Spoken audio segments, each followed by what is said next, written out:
we'll schedule some more.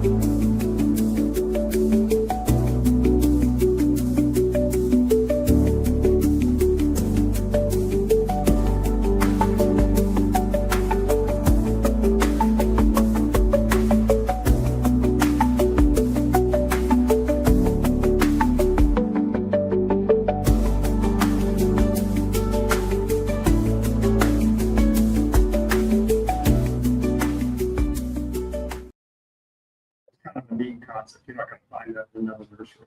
The idea is not only for you to get what you want by allow you to be a better gardener. So today's class is on pests, essentially. We'll go everywhere from rats and javelina to bugs and voles and moles. Someone mentioned the underground critters. It could be grubs, or it could be moles. Bowls. Moles. All right, well, I'm going to start there because it's easy to grab and run with, and it's got 4 legs. So it is about smell, and it is about trying to kill them. I don't really take that lightly because I don't like to, but it's when they come in and they strip a bunch of leaves off of something, the chances are they're not eating all of that. It's a little bit more frightening. They're using it for nesting, which means if you think you have a problem now, you let them nest, then it just explodes. So compound interest. You want 3 years of fighting them? Okay, so that gives me a good thing. I'm not a fan of the baskets for protecting my plants. They're steel mesh that you can plant things in, and it's harder for them to get through. If you have that many, then you should just get a little bit more aggressive about it. There is a bait. The one toxin that we forgot is, I've got it down there though, it's essentially zinc. They don't care for zinc, but you actually stop them up and kill them. So your mole and vole bait is going to be zinc. It'll come in a black tube or a white tube, but it'll be down there with a little hole on it. And if you know where the holes are, then there's vents, air vents, and you can place some of it there. You can buy a tool that is a probe. You can feel the hollow spots. Sometimes when you're standing on a place in your yard, you feel it kind of cave in a little bit. That's the tunnels. And the tool will allow you to drop the bait directly in the hole, and it'll just kill them. The other way of doing it is something a little bit more harsh in its toxicity, but not on the animal itself. What I do with that, I'll do malathion, or something that is very aromatic, real strong. You find the malathion in a liquid or a powder form, do not smell it. Check my comments because it'll just knock you out. And I use it very sparingly. I only had it because I had some in-ground hornets that I couldn't get rid of any other way. But you find their vent holes, they're master tunnelers, and they know how to make sure they've got air flowing through their tunnels. And you identify the vent holes. You don't crush them. You don't try and scare them off, anything. You go in the evening, and you either pour a tablespoon or 2 of the liquid or a tablespoon of the powder in front of the hole or down the hole. And what that will do is that will carry the toxic fumes into their chambers, and they will leave. And I had success with this up in I had a house up a copper basin on the edge of the forest, and I never saw a dead mole, but I didn't see any moles after I started that practice. So you can use the zinc as bait. An old, what do you call it, wives' tale? It's just folklore, if you will, chewing gum for rodents, specifically juicy fruit. Yeah, so you have to chew on it a little bit just to kind of get it going, and then just spit it out around the holes and stuff, and they will come and pick it up and eat it, and they'll completely constipate them, and it'll kill them. Yes. How do you determine a hole that's lizard versus mole? Yeah, you just have to pay attention. Yeah, the lizards, the other critters will take over these spots. Not many rats will. I mean, not many snakes will dig a tunnel, but they will take over a tunnel. And they'll go in the winter and eat a bunch of mice and go to sleep. But you want to get a little guy from northern Arizona or High Plains, Arizona, so that you know what you're. There are king snakes that look like coral snakes and rat snakes that are all very helpful, and you really don't want to be poisoning something that you're feeding to.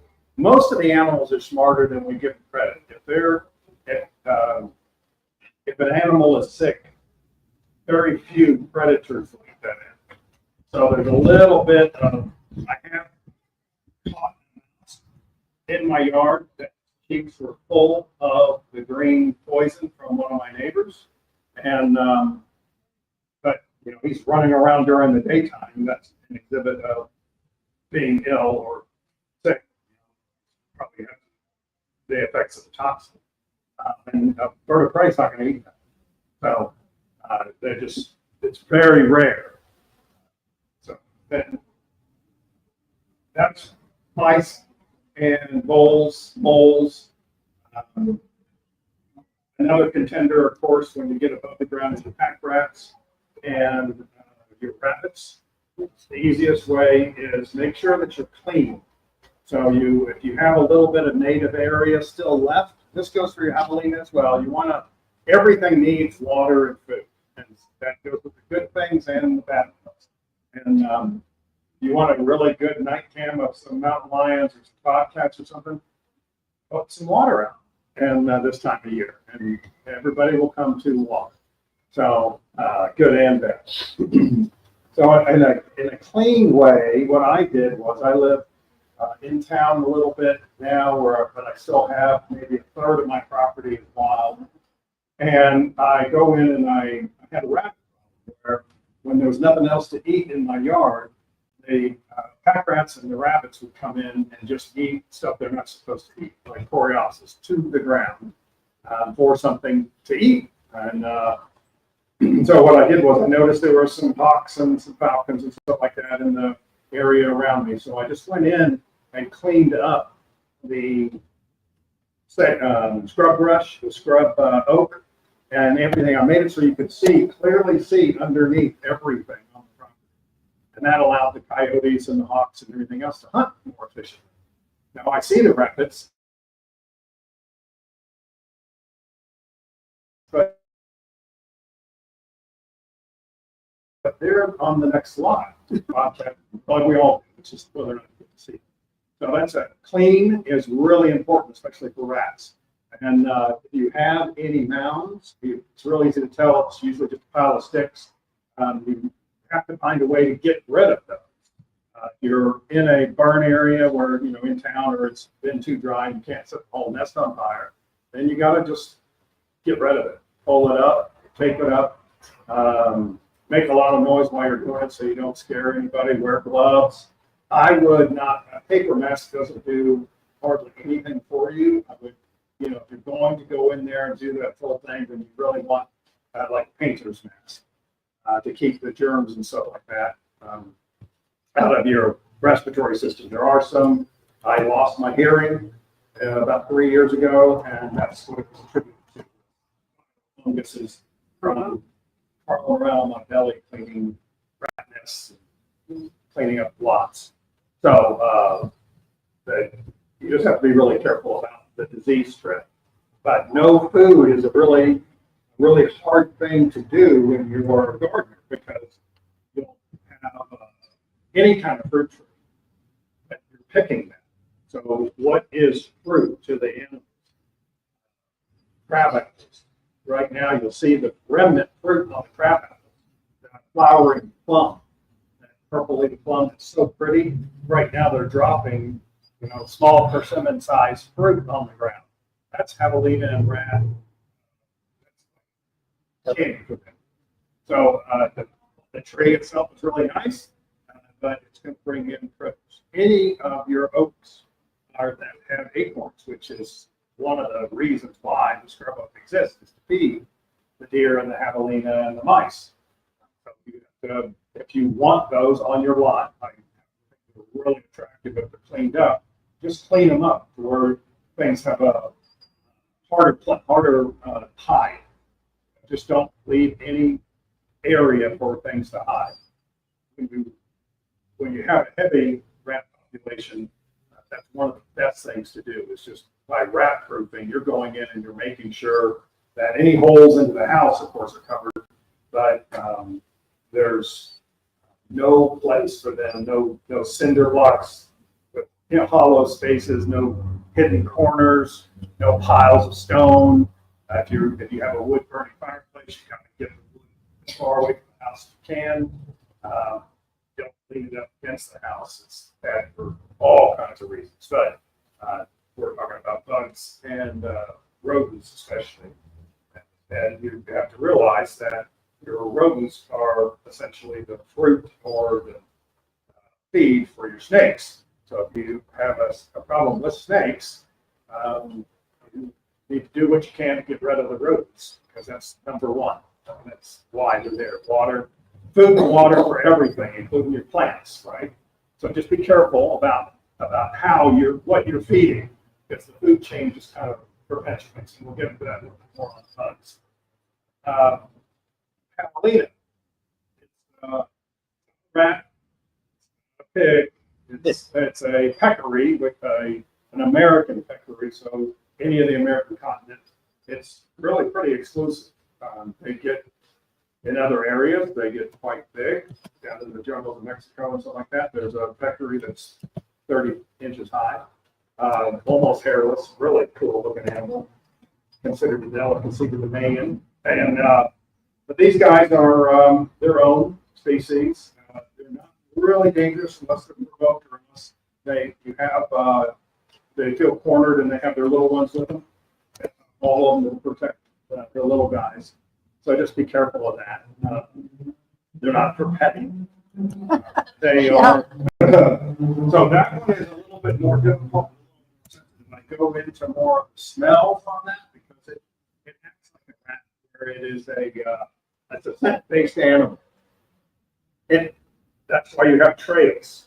They don't see very well, but they have a heavy scent gland, so they're always rubbing up against stuff as they're walking through the brush and through the rocks and stuff, and they're just leaving their scent. So they have a productive trail that's got food and water on it. They can follow that without even looking, literally, just by smell, and picking up stuff along the way, picking up the acorns, picking up, this is a little bit sensitive, but I think it merits that you have bird feeders.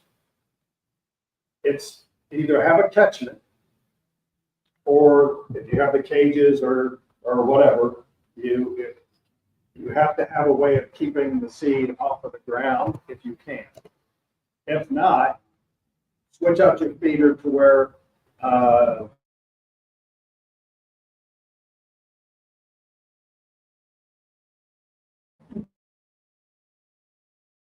you just put out enough that a big water catchment saucer, put a cup out, and then if they don't eat it all, I pick it up and I'll put a half cup. We'll see. Feel your way into it. The quail will clean anything out if you can get around getting them in the yard. The purpose behind that is multi-fold. If it hits the ground and it's in between your rocks and stuff like that, that's going to be rodent food. And again, the rodents bring in the snakes, which good, bad, indifferent, whatever. If it's not a Mojave rattler, then I'm okay. But so you just need to be careful about what you leave out overnight. That's what's important. People will make mention of the birds of prey hanging around their bird feeders because they want to knock off the little birds. They really are not that interested in the little birds. They would rather get big birds like pigeons, because there's a little bit more to eat. It's a little bit worth it, which is great. Let them get the pigeons. They're after the mice that come in to eat after the birds make a mess and kick everything out of the feeder. So, yes, sir. I was just going to say, and the snakes, it's breeding season, August and September for snakes. So you're going to see a lot more of them. Yeah, breeding These 2 season months. brings up a point of breeding season. Like I mentioned before, if your rodents are stripping plants, they're not eating, they're nesting. That nest becomes prey for the snakes. So they want to eat as much as they can so that they can breed as much as they can. If you have any construction in the neighborhood, they're disrupting habitat. So that'll scare up the mice and scare up the snakes and stuff like that. So you might have a little bit more, depending on the type of snake and your tolerance, catch and release. If you're really afraid, call one of the firemen or somebody like that to come and kill it or take it off, take it away from you.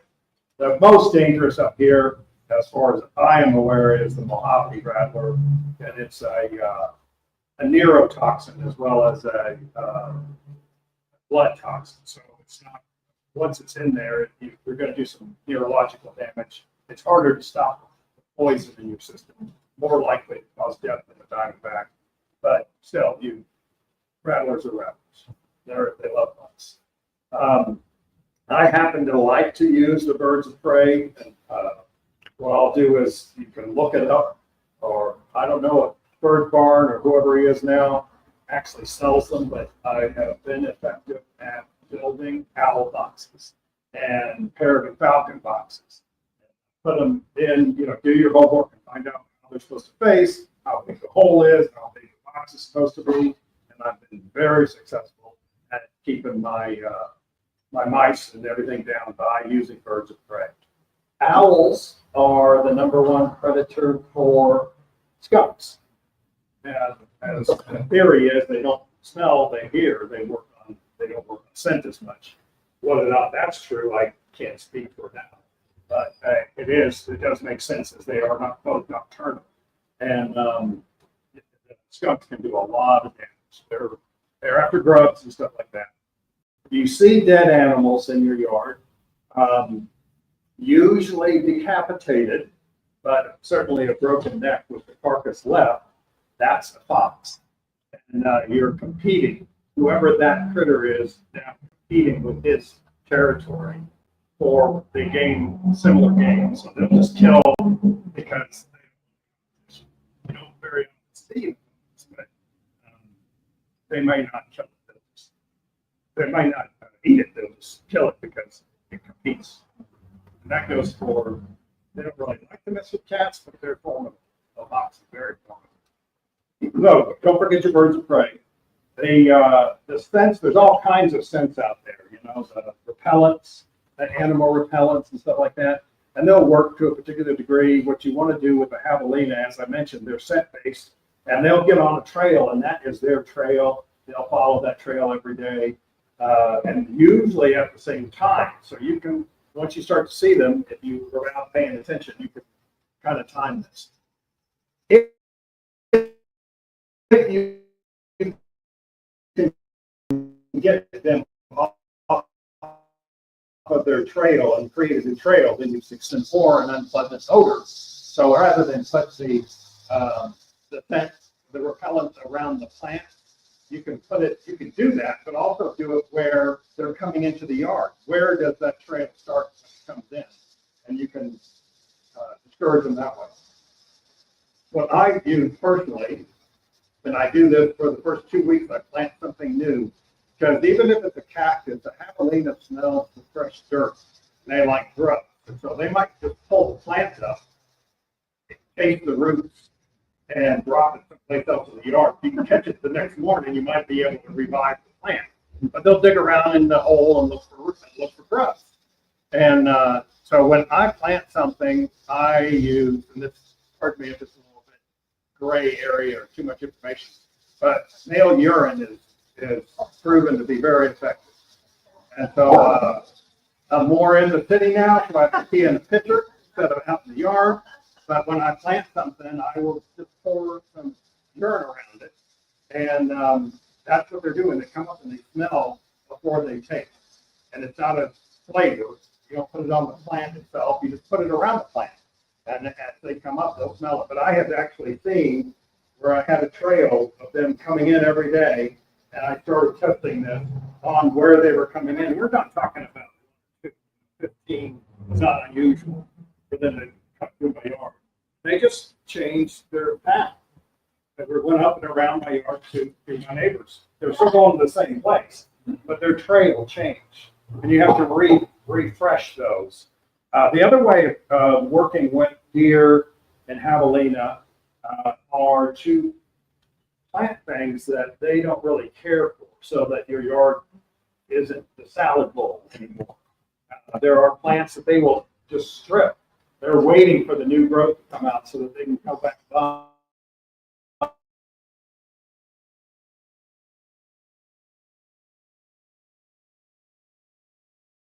and eat it, really edible around.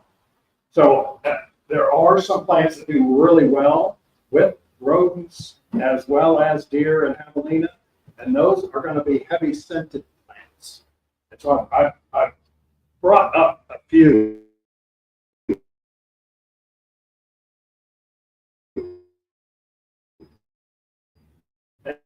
And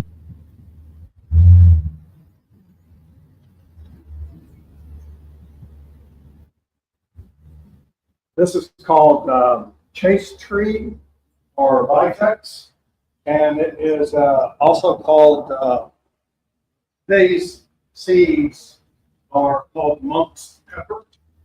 Actually, really neat flavor, very edible. But you don't see this plant with even grasshoppers on it. And it was brought to the Americas by the Franciscan monks, and that's where it gets its name, chase tree. And it has an enzyme that diminishes the male libido. And so the Franciscan monks would bring it with them, and they would consume this plant in the form of tea and in seasonings to stay celibate, hence the name chase tree. But you'll find them huge down in the Yucatan where they first landed, along the Florida coastline and stuff like that. Really, really neat plant. The Mexicans have found that it is an enzyme in it also that repels bugs. So you will see these planted near donkey stalls and chicken coops because the fleas don't like the leaves and stuff like that as they decompose. The taste is really good if you just be real minimal with it because it's very strong. But you let these guys dry out. It's called monk's pepper. And it's got a little spice to it, but it has the flavor kind of like the esposito weed that is almost mandatory for good pinto beans, but you can't find it in stores. Yes, sir. You were saying it's not good for bugs, but it's a butterfly attractor, is it not? Yeah. A bee attractor. Correct. The vitex, I did say it wasn't good for bugs. Okay. But I'm talking more along the lines of what you don't want. Yeah. Okay. And mosquitoes. yeah, mosquitoes. Right now, this is bloomed out. It has a flower that's very similar to the butterfly bush, narrow cone, and there are different degrees of color. You can trim it. Mine have not frozen, so you can get a tree out of it if you want. If you want to be able to enjoy the flowers after it blooms like this, save some for your seasoning, and then just whack it really serious so that you'll get a second bloom during this year. But if you let it get too big, you won't be able to enjoy it. But they will just be humming. You'll walk past it, the great big carpenter bees will be on it, and it's a really great plant. On a smaller level, you can use your euphorbia. One of the hallmarks of euphorbia is people like myself. If you get it on your skin and you get sun on it, you can welt. And there are some in Africa that are so very large game. These are evergreen. They'll die. They'll go a little puny looking during the winter. But this particular species, the Merlot, Miner's Merlot. There's a rainbow. Prescott euphorbia. There's the gopher plant. These are all euphorbia. Critters might taste them, but they're not going to come back. They just really taste bad. So it's a way of having evergreen in your garden and deter the above ground critters. And what was that called? Any of the euphorbia, the ones that are sold in the bottom greenhouse are going to be perennial and evergreen. So there's a miner's mallow, there's a rainbow ascot, there's the gopher plant, and there's actually a gopher spurge that grows wild up here in the forest. It's a whole lot like this. But all of those have that milky toxic. Yes, all of them do have that milky toxin. They're it's not, your dog's not going to be affected by it. They'll taste it, but they're not going to come back for it. The marigolds, the reason the marigolds work in your garden is because of the smell. The critters that like to eat your plant don't like the smell of marigold. The scented geranium, these are what you make when you make the citronella out of. One of them will actually be called citronella geranium. But again, if you want this to smell up your yard when you have guests out that night, this isn't going to make it through the winter. You have to bring it in. You have to have a lot of light to be able to keep it alive. But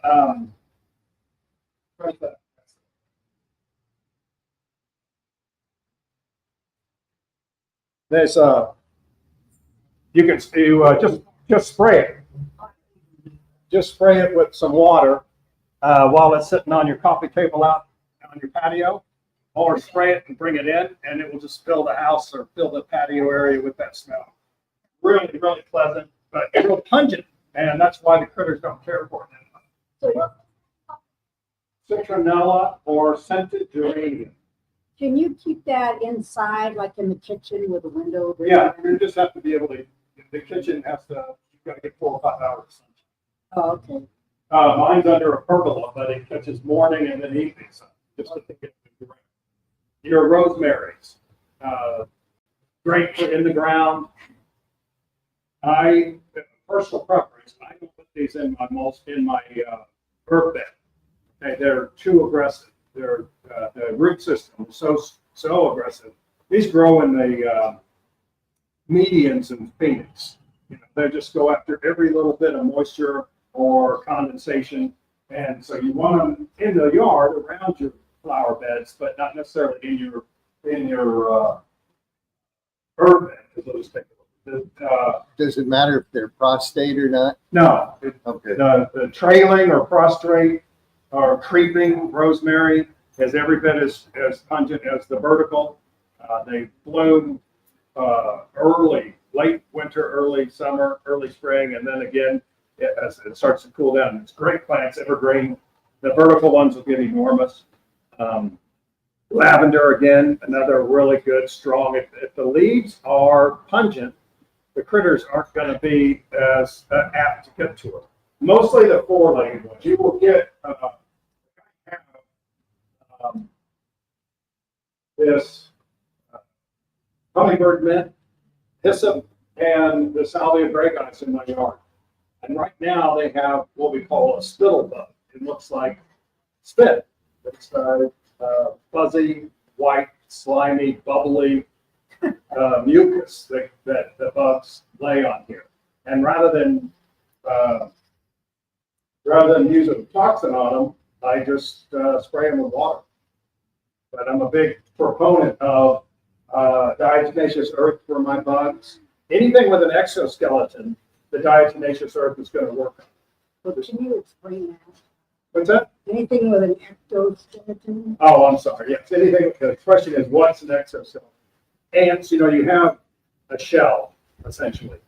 Cockroaches, pill bugs, grasshoppers, ants, slugs don't have an exoskeleton.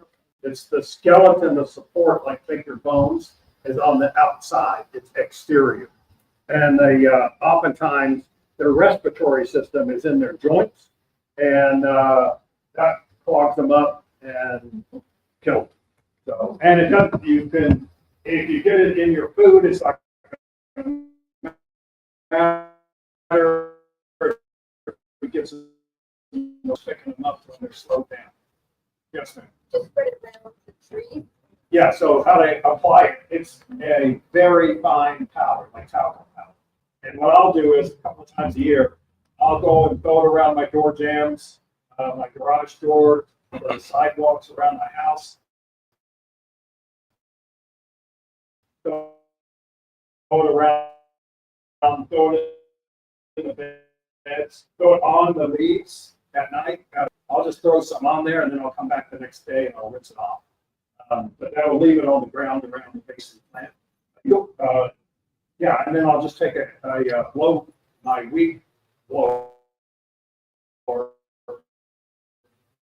and do it just like that. That's all.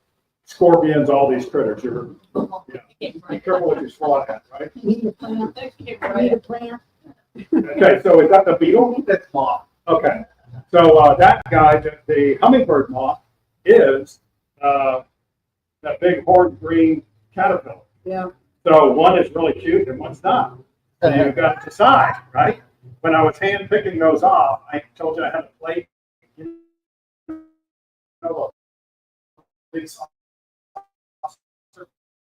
They were keeping an eye on that bird nest. Pull off the green caterpillars, I just throw them in there. They come running over and grab them. And you'll create this little symbiotic relationship with your, yes, sir. Does the DE work on aphids and whiteflies? Does the diatomaceous earth work on aphids and whiteflies? Not so much. So I encourage you to do a little bit of homework because you have this chain reaction that you set up. If you decide you really don't like scorpions and you go full bore after scorpions, scorpions love aphids and whiteflies.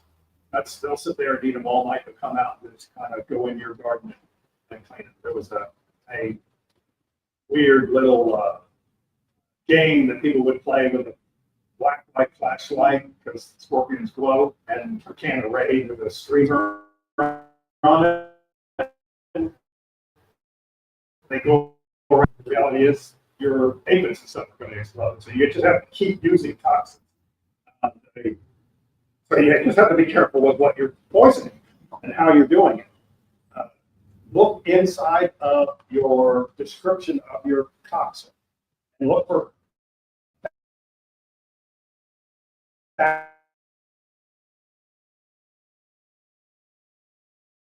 bacchus or eat fungus.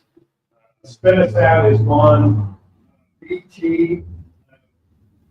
It's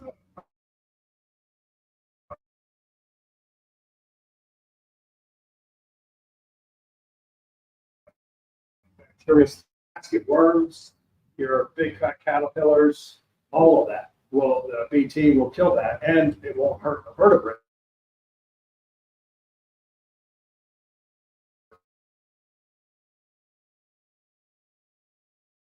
So you probably shouldn't eat it, but if he does, it's not going to hurt him. So you want to. Having said that, if you have basket worms, they will come in this time of year. And you'll see them down in the riparian. The number one predator for basket worms is the paper wasp, the yellow jacket. They love basket worms. And being a Texan that used to have pecans in his yard, basket worms were a nemesis. And you always had these big old paper wasp underneath your eave. And so what's just going to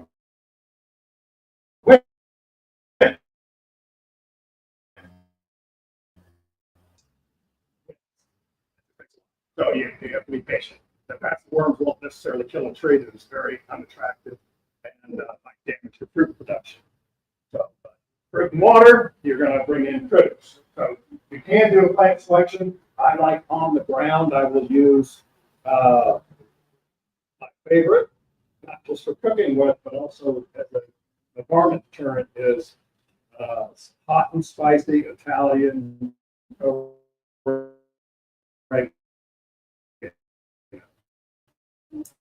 night green. It'll come back every year. It kind of goes purplish in the fall. If you have curbs or sidewalks that are poured or stone walkways. It'll grow in between them, but it also creates a break in corners and so on.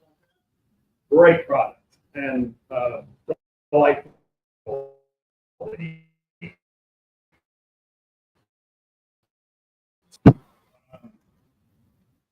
Same thought process. Just look for your herbs.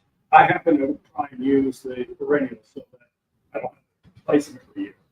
But this is a creeping thyme, another great one for spreading. The cilantro is a seed-based.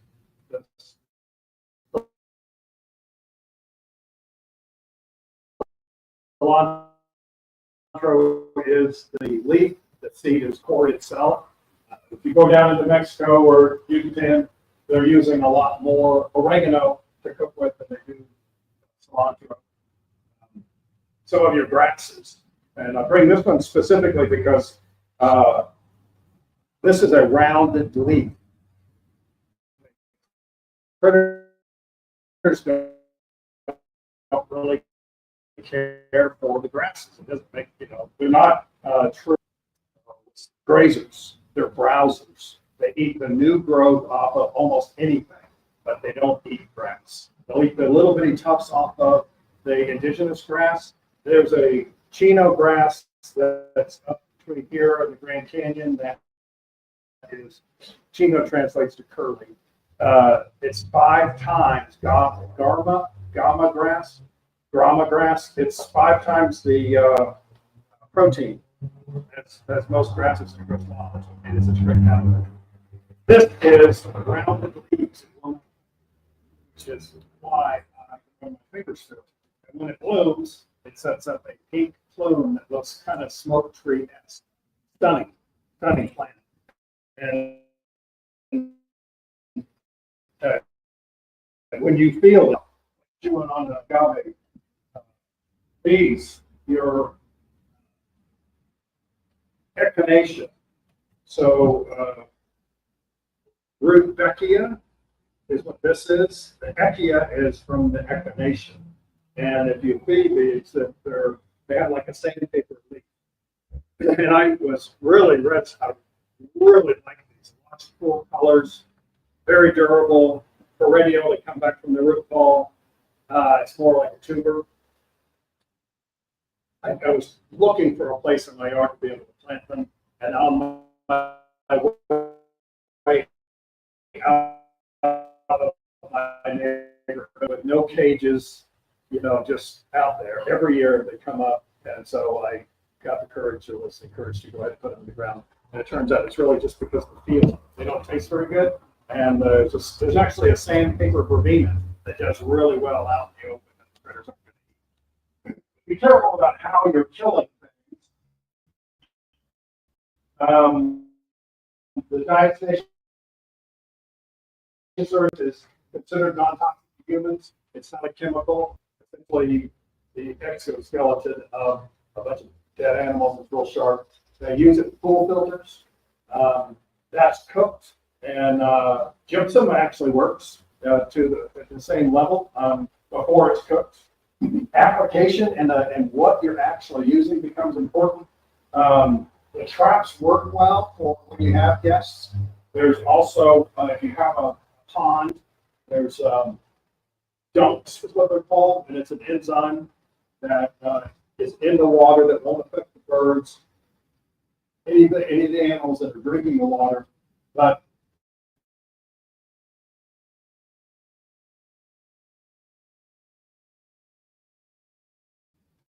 won't let the mosquito areas and the blood-borne diseases that are passed through by mosquitoes. It's very, very rare because it has to stay in their system for a set amount of time, zone 8 or 9. Mosquitoes don't live long enough, so it's really rare that you hear. It's just very, very uncomfortable to keep it. These kind of sprayers It's as effective as being able to just pick this up. It's right. RTU, you might see on something that just stands for ready to use, so you don't have to mix it. This is already diluted. This is concentrate that dilutes in the valve. Sayonara happens to be one of my favorites. This is a replica of pyrethrum, which is from the chrysanthemum plant. And this particular chain of molecules will paralyze and kill a bunch of different kinds of bugs. The half-life on it, meaning it starts to break down as soon as it mixes with water and air, is pretty fast. So it doesn't linger as much. You don't have residual toxicity as much. So what I will do is I will spray this. It's a contact killer, but they will, if they ingest the leaf that has some on it, before it rains or something like that.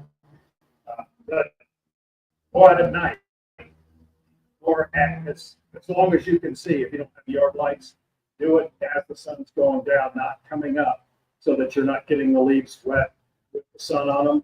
You won't get as much kill. That works on aphids. It'll work on aphids, whiteflies. This is my go-to. I use this. How's that? Grasshoppers. Grasshoppers, yes. If you can hit them, it'll work on them. And you want to do it. There are more things are active when it's cooler this time of year, so you want it to be wet longer. So you do it in the evening. 7:30, whenever the sun goes down, go up 15 minutes early and hose the tree down.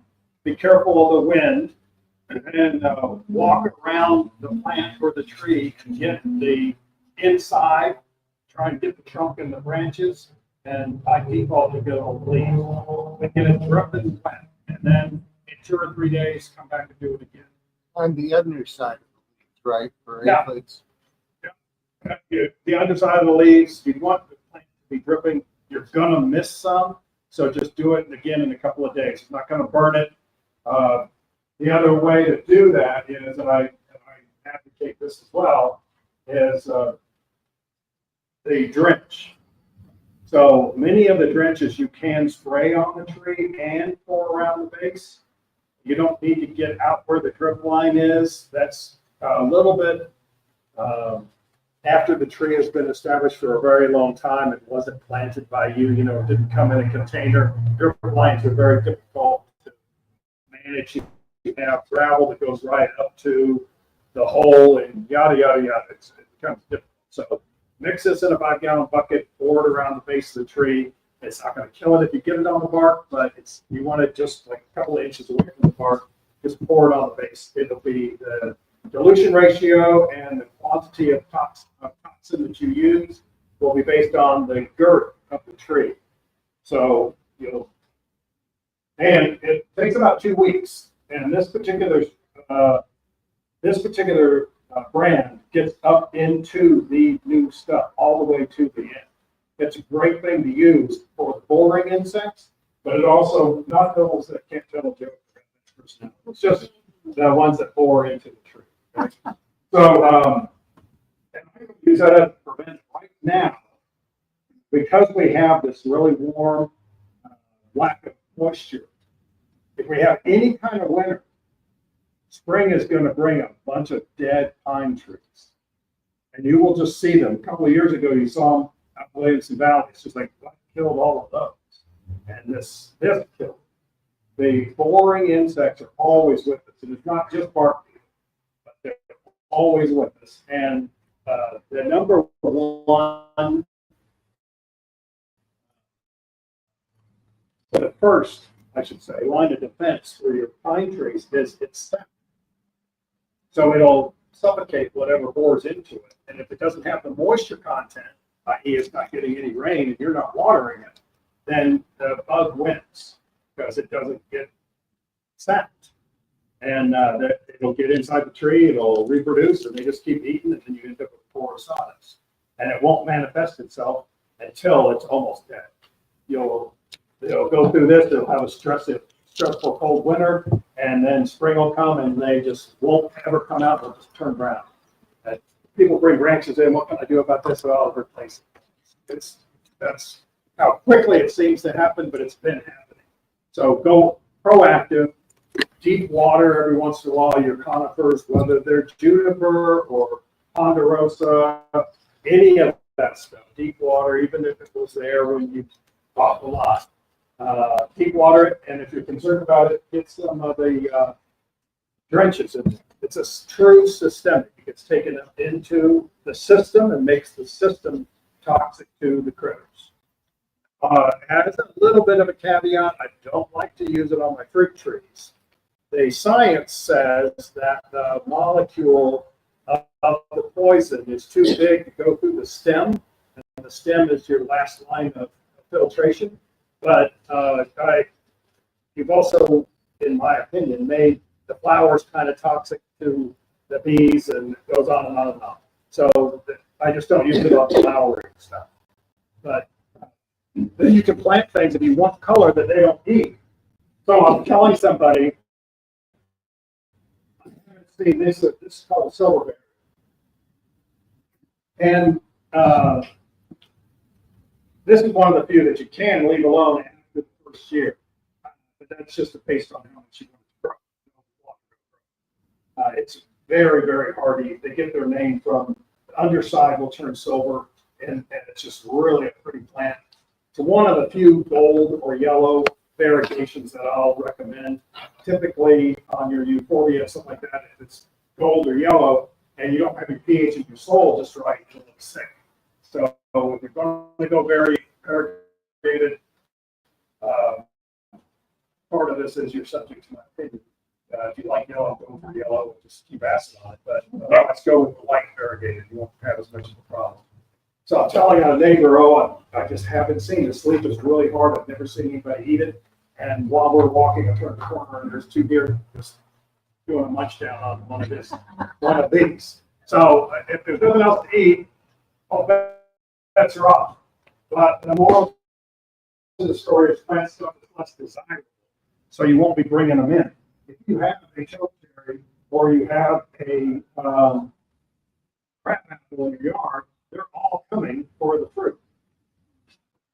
So one of the other deterrents is just paper. When you have an aspen, birch, some of the finer, soft trees, at some point, like the sycamores are peeling and they get this really, for a brief time, it's beautiful. That's at the same time that the bucks are trying to get rid of their pellet. And they'll come up and rub the trees. They're not eating the bark or anything like that. They're just taking the velvet off. They're scratching an itch, if you will. There's a paper wrap that you can get to wrap around that expands with the tree. It tracks, if you're so inclined, it's a seasonal thing, and it's about the color of the bark of the light trees. Wrap them, give them a couple months, cut it off. You're taking the tree off of the horns. So it's not on their habit anymore.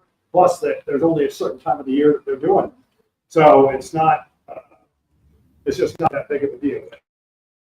The converse to that is you plant a bunch of stuff that you have to put cages on. And it's like my neighbor has a cage collection. They don't have the plants. They got all these cages, and then they just come by and they eat all the new growth out of it. You have to decide whether or not you're going to trade out those plants or you're going to embrace the cages, make some cool looking cages out. But trade them out for stuff that they won't eat, and or start using some of these techniques in your yard to be able to get rid of it. You just have to be careful about what you're killing and what the ramifications, how that ripples out happens. The one thing that I haven't brought up that I have used a lot is a beneficial nematode. And those are, you're going to have to order them online because they have a shelf life to them. And usually what I was getting was a sponge, a dried sponge, and you could soak it in a bucket overnight and pour it on things. And they get into the soil and they eat the larvae of ants, the ticks, the fleas, grubs. That's what it is. So, they're very effective. There's no more food, they just decompose, much like any other critter. So they keep the soil really clean. They actually make the soil better by eating things and tunneling and stuff like that. This time of year, be careful. You'll see these triple action, for example. A common thing, because it's considered not toxic, is to use the oils. And some will be called fruit oils, dormant oils. Neem oil is a particular plant. The neem is a plant. And the oils don't mix well with heat. So you can burn leaves. I just don't use oils during the summertime. They're considered non-toxic. Some of them will actually just be mineral oil. It's labeled dormant oil. They'll use whatever is economical to produce at the time. And they suffocate the bugs, whenever they get on them, because a lot of the bugs are breathing through their skin or through their exoskeleton, and they suffocate. I will use it twice a year, and I do it very consistently. It's part of my arsenal. But you do it in the fall, hence the term dormant oil. You coat the tree where we have inconsistent winters, and you want the tree to go dormant to be able to ensure a good fruit crop in the spring. You would take a higher concentration of dormant oil and just spray the whole tree. It will clog the leaves, and all the leaves will fall off. It works as a defoliant, but it also gets on the bark in all the places that the bugs have laid eggs, in the bees and on the bark itself. It suffocates that larva. So you're ahead of the game without a toxin. So it's in the fall and in the spring, right before your buds come out on your fruit trees, or any tree that's defoliating. You can use it on nesting scale on your pines on the base, but on your deciduous trees, you spray it in the fall, and then you spray it in the spring as the buds are coming out, because it will clog pores on leaves and stuff like that. You don't really want to use it after it starts to heat up. This spinosad is a great. There's 2 or 3 variations of this particular bacteria. It was found in a mulch bin in sugarcane in a rum or sugar factory in the Caribbean, and it's a really cool bacteria. In particular concentrates, it's a great fungicide. You'll see the spinosad as a fungicide. You also see it as a toxin for different kinds of bugs. It's a bacteria. It's not going to hurt people. It's not going to hurt the vertebrates that eat the bugs that have been sprayed with it. But it's very effective. White fly, mealy bugs, that kind of thing. The ladybugs. Great, but if you're going to come back and spray, then it's just another bug that's a target for the toxin. So you have to kind of put your foot in the ground and say, I'm going to do one or the other. Don't underestimate the bacteria base, the diatomaceous earth, and the hose itself. Just maybe give them a good dusting in the evening and hose them off in the morning before the sun gets too difficult for them. Leave it on, leave the DE on for a couple of days. And sitting on top of the soil is pretty effective. In some of these, so the grub-free zone, that's why I was asking what that bug was, because right now there's a beetle, a brown beetle that's flying around. That's a June bug or a grub. It is cat grub, that little white, nasty-looking thing with pictures up front that is eating all of your roots. That's what that turns in. They're a beetle. They don't eat much. It's all about procreation. And so they're looking for a partner, and then they come back and they lay eggs where they were born. So again, it's a nesting thing. If you don't get rid of them, they'll just explode on you. So when I'm working in my yard, because I'm sensitive to the degree of toxicity, I will use the grub bait that is for fruits and vegetables, just as a because. I don't have a great big turf. If you have a great big lawn and you're concerned about it, then go big, and use this. This actually, the turf ranger is very effective, but it will kill everything. It'll kill the worms, it'll kill the grubs, it'll kill the ants. So you have to be careful. Is that what you want to do? You can always reintroduce. But if you have a real problem and it's just going to explode on you, then sometimes you have to get serious about it. But just know that that's what you're doing. This is actually tobacco based. It's so a little bit of a patch might make you think clearer, or the nicotine, but that's a nicotine based poison that is dead. Feeling dead. This application again is. This application is similar to this. Okay, I've got to go and spray the trees this evening. Well, do you want to get a concentrate, a pump-up sprayer, and then rinse it out when you're done? Or you just literally just walk out there. I've got one tree that's problematic. I hook it up to the hose. It's 5 till 8. You still see around to get rich and wet. Disconnect this from the hose, put it back on the shelf, go back in. Turn on British TV. This is in the same realm where you are putting the full concentrate in this, mixing in the valve. You have a gauge here, how many ounces or how many tablespoons per gallon. Then you can take the concentrate and just pour it back into the bottle. You're not mixing anything. These are, again, called RTU.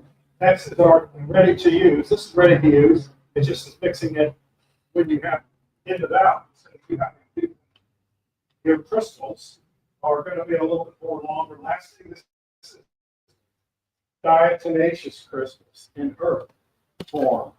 So again, I throw this on the plant. It falls to the ground. It's still working. It doesn't actually decompose. It's not like a spinosad or a pyrethrin that has a shelf life where it starts to break down.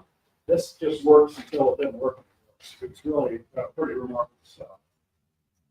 But you can get as specific as you want.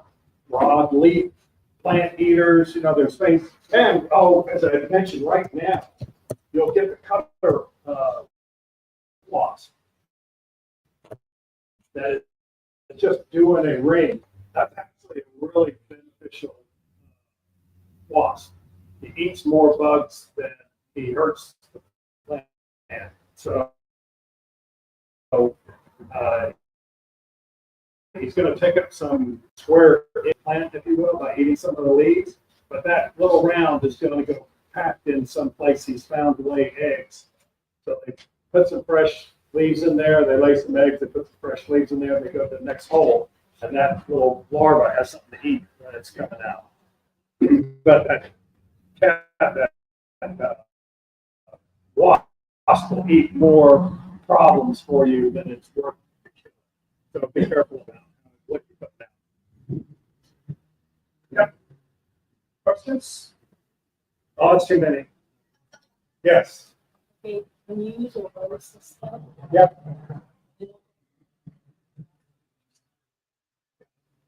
So the question was, a rose systemic? I like the rose, the plant food with the systemic in it. And my roses, and then I can always augment phosphate, which is your center member, so I can get them to bloom real good. But they're not as problematic up here as they are where you have humidity. But yeah, anything that's in the system will affect the cutter loss, which you asked about. Yes. I have grasshoppers in like Tony so love Tony. So that's the best product. I would, so she has grasshoppers and the Cotoneaster. And there's depending on the Cotoneaster, but there's so many different species of them. Sometimes they just use it for hiding because the leaves are so tough that they'll just be in there to hide. But I would use the sayonara. Yeah, pyrethrin based. And you can find pyrethrum, pyrethroid, pyrethrin, permethrin. These are all either directly from the chrysanthemum or synthesized chain. They look at the molecular chain. They're very safe. I used to use them on my legs when I was a kid all the time. We would be throwing hay at the ranches in Texas. And there's ticks and fleas and chiggers, fire ants. You just hose yourself down before you put your clothes on, basically, every day. So the day you forgot, you would never forget again. Pretty clean stuff. Somebody else? Yes, ma'am. My neighbor has a marvelous area for pack rats, so they come to my yard too. Yeah. Well, so her neighbor has set up a nice environment for pack rats, so they're coming across to eat, which they will. And so if you can't pick up a rat snake and turn him loose in the den, then you don't have much of a choice but to sort of kill him. And release doesn't work. You need to have a slam shut kill, or better yet, a toxin that they'll take back to the share. Is there a toxin you recommend? I don't have, I've got some down there. The same thing will work for the moles and the paste. So the residual in the soil isn't going to hurt your other plants and stuff like that. Yes, yes, ma'am. Problem with squirrels. Squirrels, the other rodent that we forgot to talk about. Yeah, so bird feeders.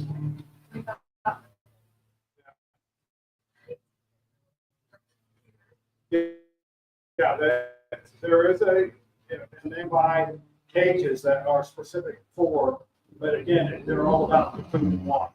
And they do, in squirrels, you must have some trees, and unless it's a rock squirrel, which is gray, real cool. But, well, you need to find a way of getting some bird nests in there. Get some book up cow boxes and parakeet boxes. Get them the right height of the trees.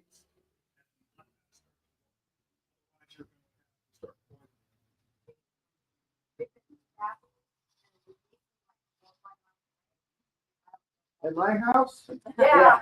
That guy's got water in there. Yeah, no, it's nice to be nice, but it's when it starts to get chilly, then they'll look for a way to move into your house. Well, house, so I can put like Oh, I've been putting them down the hall every time I see yeah. Well, try the malathion. Try and find a little bottle of malathion and pour it in the stove and now it's 2 in the evening. And the only reason I say evening is because then it evaporates, it just goes into the canal and stuff. The first house I bought up here 7 years ago, up Copper Basin. I have a terrier. He would hear something scampering on the metal air conditioning vents, and then he would go nuts. And he showed me in the wall where this chipmunk was. And so okay, yeah, there's really a chipmunk. I can hear it. 30-year-old house. They built it and then just moved in and didn't do anything in the yard, didn't change the countertop with knob or anything like that. They just retired into this house. And so everything was 30 years old. The air conditioning was 30. So I knew there was a chipmunk in there. And it was one of the few walls that weren't concrete. And so I knew there was space in there, and somehow he couldn't get out. So I thought, well, there's probably a couple of them in there. I don't know. So I took some big old helix that I used for handling cactus because I thought I was going to have to grab this guy before I got sick or something. And I cut a hole in the drywall and I opened it up and I dispatched him and 3 grocery bags, produce bags of carcasses from chipmunks over the 30 years. Oh, That wow. would get to this one spot and they couldn't get out. And so it's a speculation to say that when it becomes winter and they want to get into a warm spot, that's what happens. And if they can get around, crawl around, then they're going to cause your wires all kinds of problems. Some of the eco people that really, I gotta believe they don't mean to harm things, but they put their electrical switching and insulation on the cars. They went from a true petroleum-based product, a plastic tube for insulation, to a soy-based. And you'll get pack rats and squirrels in your garage in the wintertime and just ruin thousands of dollars worth of damage to your car. No. Last year. Oh, wow. No, And I thought, well, it's not. no, you gotta keep killing them and then bring in the predators. And I put up owl boxes, I put up parakeet boxes. A fun fact, another parakeets are brought in social life, but they're one of their favorite foods is pigeons. So they have brought in matching pairs in downtown Salt Lake City. Keep pigeons alive without having to shoot. Well, thank you for the neighbors too. Uh-oh. Oh, I don't know. Is this the same neighbor that has the? Hello. So, kind of funny, kind of not. Yes, sir. You mentioned pack rats and attacking cars. My car stays outside, and I did have a problem with the wiring. Yep. Very expensive. But on Amazon, I'm sure other places, you can get something that's very easy to install in your car that sends a ultrasonic high pitch sound and a strobe light. It's only about $30, and it works. I've used it for years. Yeah. No other difference. But the other question I wanted to ask is about wasp keep storing. I heard that if you put little replicas of dragonflies, you do Well, now this is, so how do you deter wasps to do dragonflies? Dragonflies are really, they are a predator. And you can, whether or not there's a memory in that, or in the wasp, or it's just built into them to avoid them, I don't know. It's just like a statue of an owl. If you don't go out and move it around, the critters get used to it. So, yeah, on a bigger scale, you have that. If you show a monkey a crocodile, he will freak out.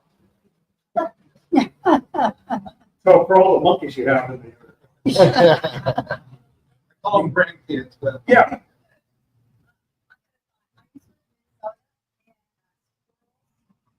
Big problem in rats get up into our farm equipment. So we use dryer sheet. Yep. And that way.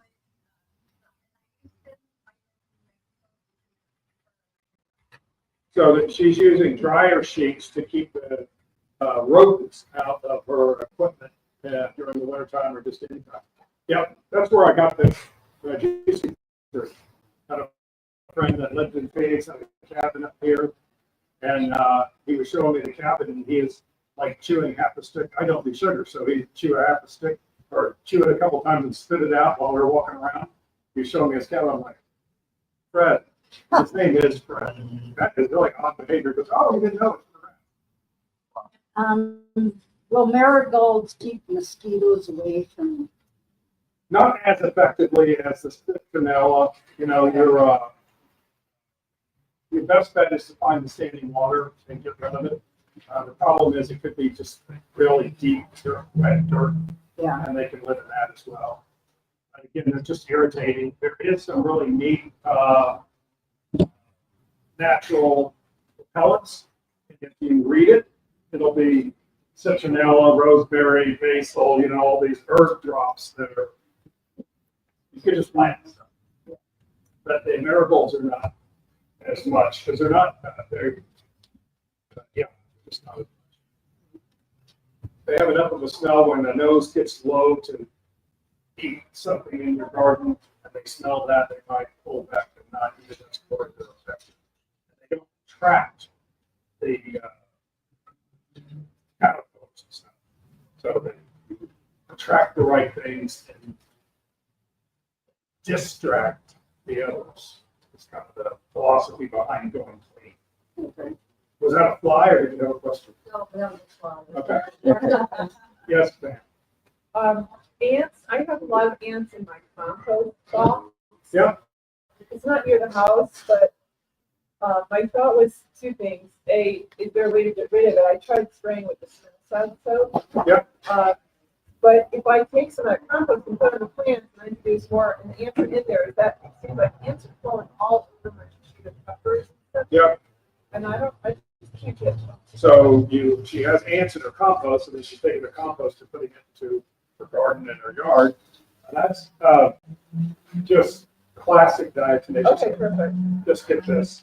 Pour it in the compost too. You could do that. You could stir it up and expose them and sprinkle it on them while they're crawling around, and it'll work faster. Because I thought ants are sort of part of what's breaking down all the stuff. It does. It's beneficial. They are, but and so are grubs, except for they're eating live stuff. You have to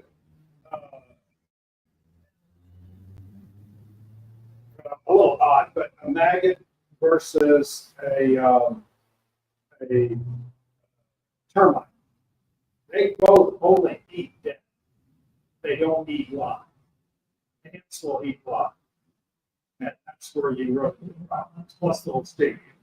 So the worm, Tiny. yeah, they're sugar ants. Yeah. A worm eats dead or stuff that's decomposing. A grub eats live. So you have to be careful how you're going to poison.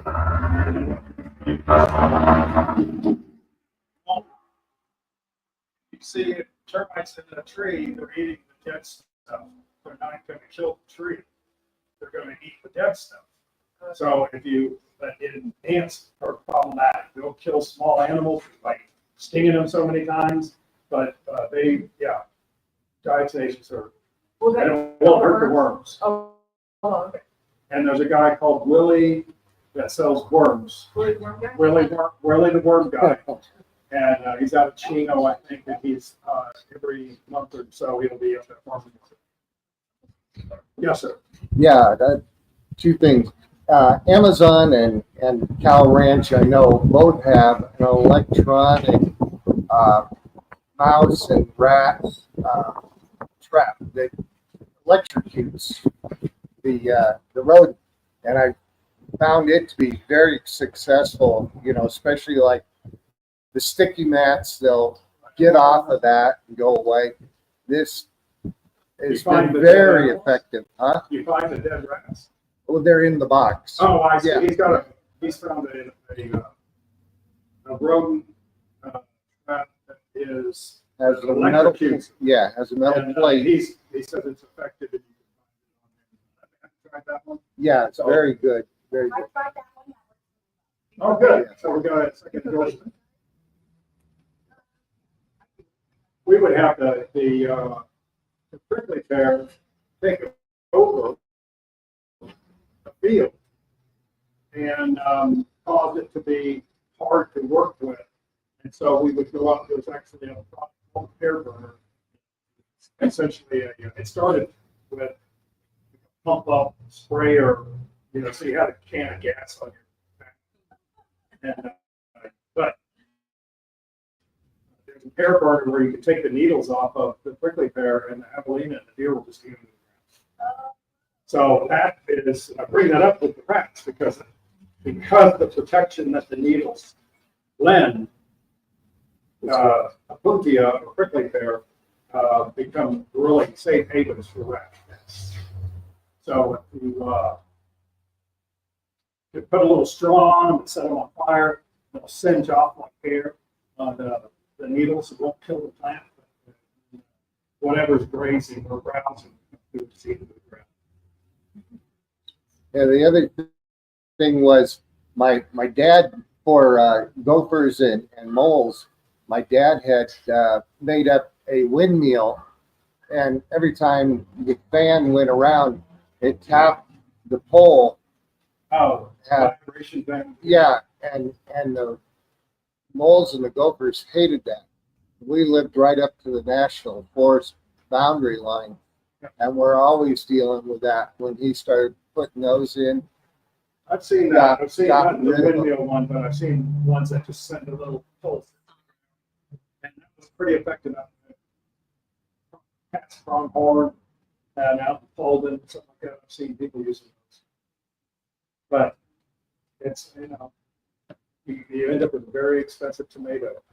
When you figure in everything that it takes to get them to raise. So if you would like some one-on-one time with somebody here, then get a gift certificate, schedule a consultation. Somebody will call and set it up for you. Spend an hour and a half, 2 hours with you here. It could be to pick out plants or just to continue on with information. When I do them, I set up a Kevin portal because I give you my phone number. And you just we'll spend a month going over things in your yard and stuff like that, or just questions and answers. But yes, sir. So Lance, which was the citronella? It's the bigger geranium, central geranium. Does it call that on the label? Yeah, it'll say citronella. Yeah, no, sometimes they don't. This is in the this is called lemanola. It's another word for citronella. In this industry, it's copyright is everything. So if Fred throws a really good geranium, he may not be able to call it citronella because citronella is copyright piece. So he calls it limonella, and tries to get away with that. So sometimes you'll see the same plant with different names. The rainbow, Prescott,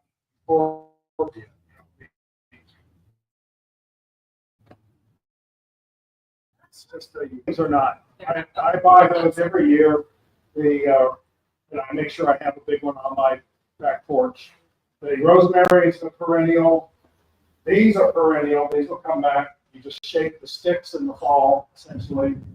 The euphorbia, these two at least, are evergreen.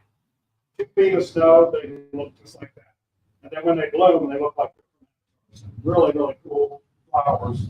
The lantana is real strong in fragrance, and it's got a sandpapery leaf. Make sure you read because we're in a zone 7. And there'll be some up for sale up here that are treated as annuals. At zone 9, they'll almost all of them are annuals. I mean perennial. But the ones that lower greenhouse is specifically for perennial. So if you find a lantana down there, then they'll come back every year. And oftentimes, it's not just from the roots, it'll come back from the stick. It's really neat. But on those, I'll just shake the sticks in the fall so they don't get out of control. And then I'll look to see where they're coming out in the spring. Yes, sir. It's zone 7. I don't know how specific that is. Like Prescott Valley or Dewey, is that still zone 7? As you get closer to, I think it's 5,000 feet, 4,500, then you might go into a 7B, and then you go into a 8, and you work your way up as you're going down in elevation. You can see that in some of the foliage where the mosquito that will live up here aren't as big and robust as the ones in Phoenix. You'll see the Saguaros just stop at 3,500 feet. That's a clear delineation of the growing zones. That's based on how cold it gets and how long. Your fruiting trees, like up here in the 7, you can grow cherries, which is cool. You can't grow a cherry in Phoenix.